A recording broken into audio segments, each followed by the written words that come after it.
Hey guys, today is Friday, January 17th. Wow, we're halfway through January. Amazing.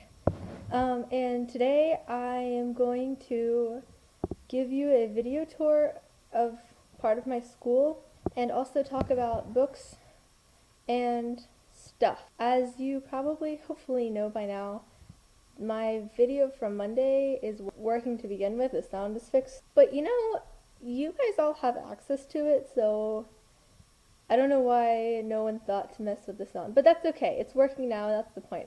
Hey Hadia, thanks for replying to my question. That was great. Thanks. Okay, moving on. I think first I'll talk about what my day is like school, because I know that I think someone mentioned that before, maybe Sydney, because her school sounds fascinating, and I think maybe if I explain what I do, maybe other people will follow suit, which would be cool because I want to know what everyone's doing. So I have 7 classes, and I have homeroom, advisory, study hall. Those are all the same thing, just so we're clear. I have that once a week on Wednesday for some reason, and in the middle of the day.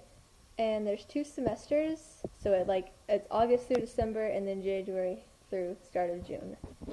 And there are some classes that are 1 semester, but that's not very many, and none of mine this year are. So my first period is Algebra 2, which is really hard. And then I go to Children's Theater, and then French, and then advisory if it's an advisory day, and then English, and then Spanish, and then I have lunch, and then I have chemistry and AP World History. And yeah, that's my school day. It doesn't seem very exciting to me because it's the only thing that I've known, but y'all sound different and interesting. Well, I know Erin's not, but I don't know what classes she's taking, and I want to know, because I want to be in everyone's business. Not really, kind of, a little bit. Okay, now books.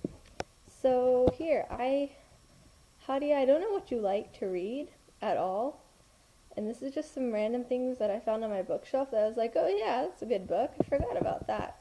Or yes, this is definitely good. And obviously there's other books that I like that aren't going to be shown.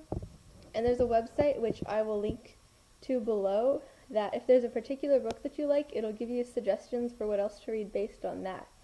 So, top of my stack is this. It's called 13 Little Blue Envelopes.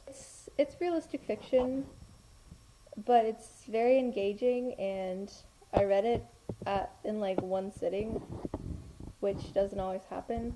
Okay, next is The Book Thief, which I love, and the movie's good.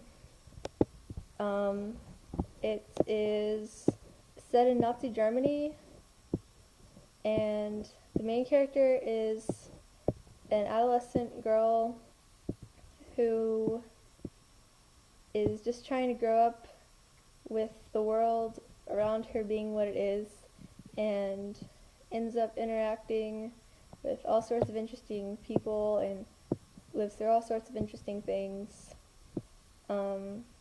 And she steals books on occasion. That's the title. Yeah, it's really good, and if you're like me and you cry at everything, it will definitely make you cry at the end. Okay, next is The Great Gatsby, which if you haven't read or seen the movie, you should do that now. It's 100 pages. Come on, it won't take you that long. Also, it's a classic, and you might have to read it for English, so you might as well read it now. And last is my favorite thing on the entire planet, the longest book that I own. You don't have to read this version since it's super, super thick, but dude, read it. So those are my book suggestions, and hopefully you've enjoyed this video. Hopefully the sound works this time, and Erin, I will see you on Monday.